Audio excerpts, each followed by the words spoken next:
All right, so let's welcome Mr. Olson by giving him two. 1, 2. All right, Mr. Olson.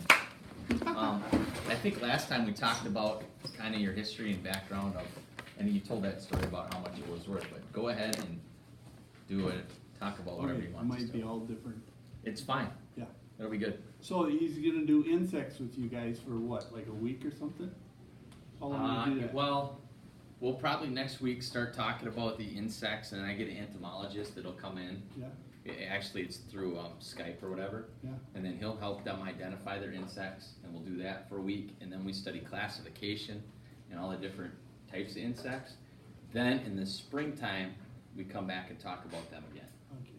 We spend quite more time talking about just insects, but then we talk about all arthropods and mollusks and stuff later on. Okay, well, the two insects that do the kind of things that are kind of a little bit controllable are bees, and what's the other one that has a social element to it where they work together? Anybody know?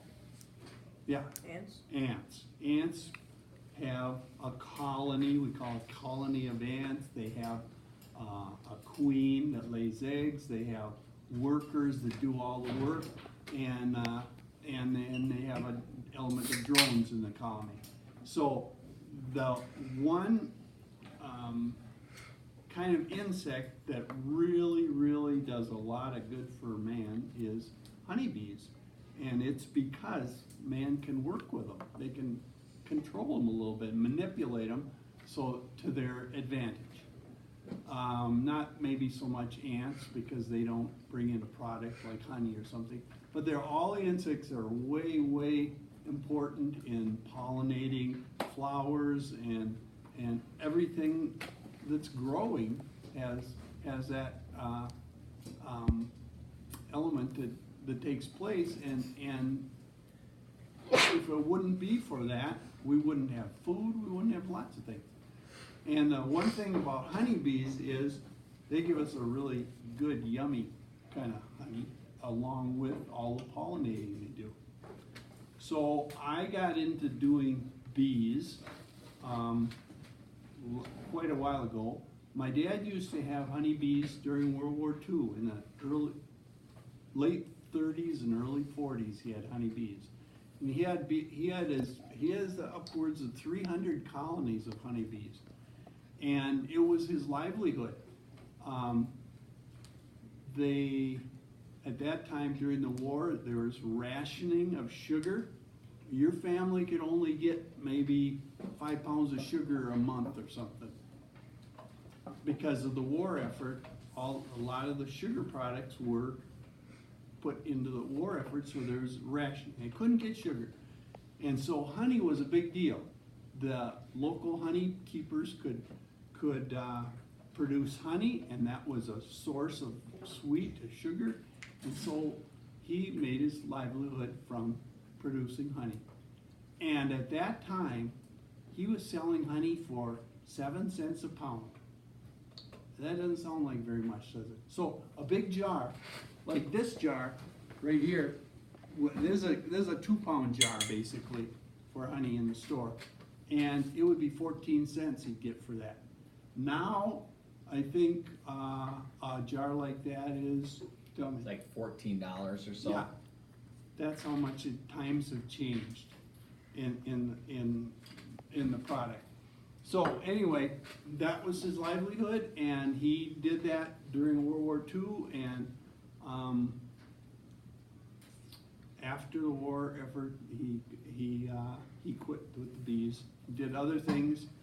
So then, that was in 1945 or so, he quit with the bees.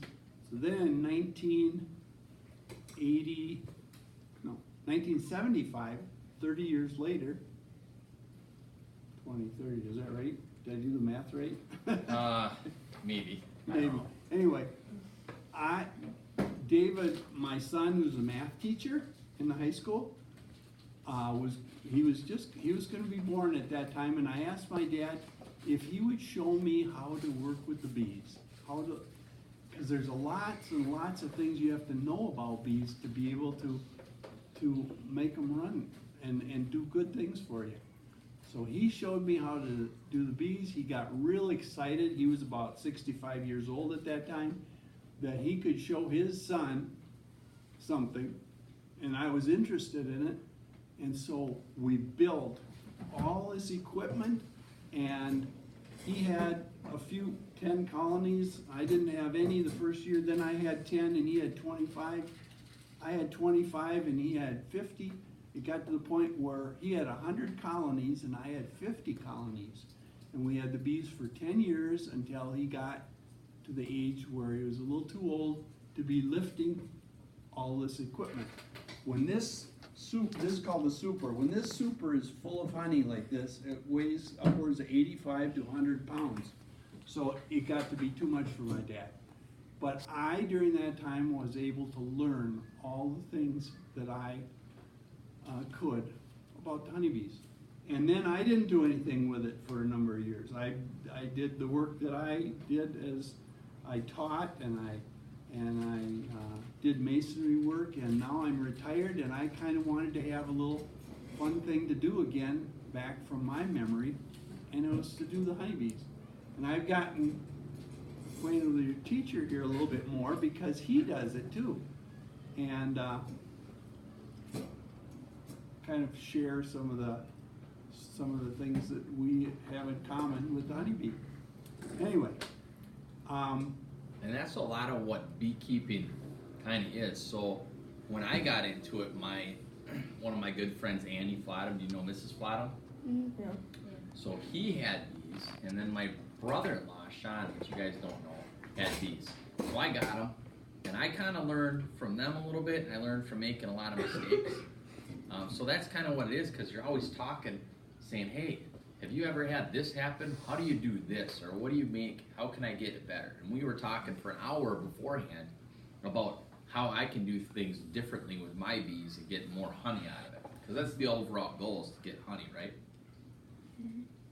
There are other reasons, really important reasons, like having fertilized different crops and things like that. And we'll probably talk about that later on. But yeah, you socialize a lot about it, trying to understand these bees better.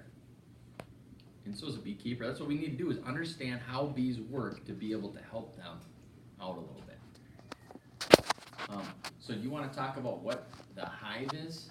Yep. Okay. So, so I didn't have any bees for a long time, and then Oh, yeah, I cut you 2 off. years ago, I decided, okay, I'm going to try and have a couple of colonies of bees so I can start up again and refresh my memory. Anyway, you start out Hey, with. can I Yep. take a little credit in this? Yep. He's got David Olson, which you talked about, and then the Hyatt girls, Siri Hyatt. You guys know Siri? Mm-hmm. So Siri's also his granddaughter, who was playing volleyball last night, terrific volleyball player. But they came in, and I did what Mr. Olson's doing, and they kind of got fired up about it, didn't they? And then Yeah. went and talked to you, and Yeah. Then they kind of got me interested in it Yeah. again. so I got to play a little bit of role in this. Okay, So, go ahead. Sorry. anyway, so in the spring, so if you don't have bees, what do you do? How do you start? What do you do to get going? All right. This is some of the equipment that you have. That right down here is called a bottom board. You notice there's a space where it's closed on the three sides, but then the front is open. That's called the entrance. Okay, you got a bottom board, and then you put on a super. That's called the super right there. And it's just a box with 10 frames like this. And so that's your equipment in the spring. Then you order from down south, Alabama, Mississippi, Florida, or out west, California, you order 2 or 3 pounds of bees. And they come to you, and sometimes they'll come to you in the mail, and they'll be in a screen box like about this long, this wide, and this high. And there'll be 3 pounds of bees in there. And in with the bees is a little box like this.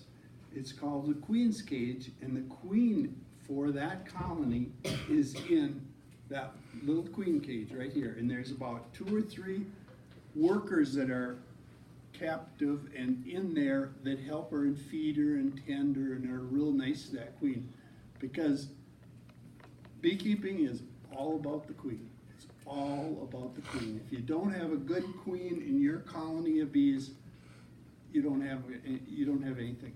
It's junk. So, you got the queen in here, you got the 3 pounds of bees in this box. You take out a few frames and yeah, sure. You take out a few frames and you dump that box, 3 pounds of bees in there, and they start to crawl around on these frames because that's what they're all about. They like to have comb and frame and a place to put their food and raise their families, so that they start crawling out on these frames.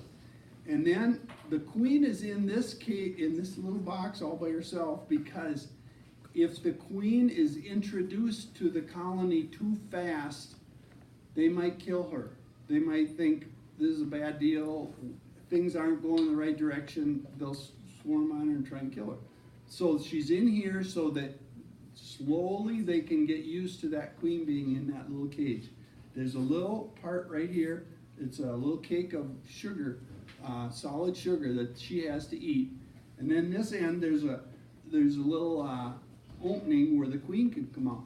And usually we'll put like a marshmallow in that little opening, so that when we have this in here, and this is like stuck to the side of somehow it's stuck with a screen to the side of the frame. There'll be a marshmallow in there, and the bees will slowly eat that marshmallow away, eat it away, and then all of a sudden the queen is able, the workers are able to be acquainted or smell the smells of the queen, and then they'll accept her.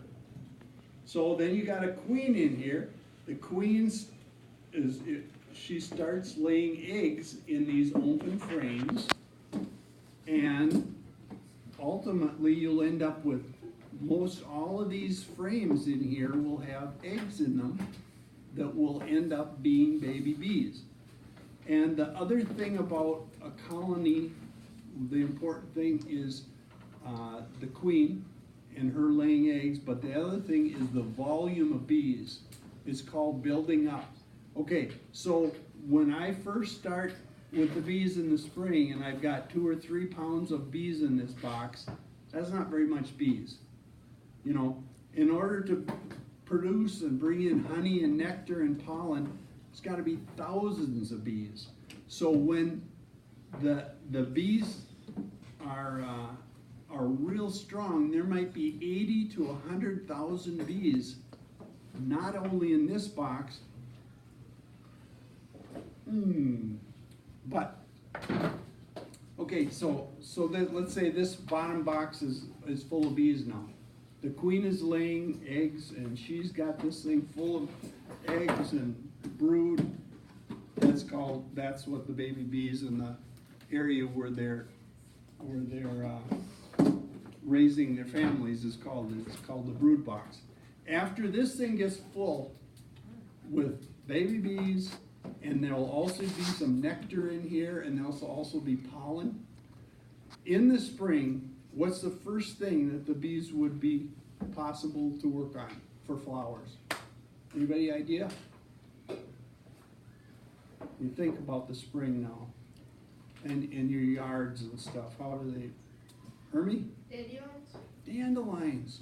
All of a sudden, there's just an explosion of dandelions, and some people run around and try and squirt stuff on them to kill them. They don't like them in their yard, but that's really, really a big element in the life of the bees in the spring. That's the first crop that they can take nectar and pollen from.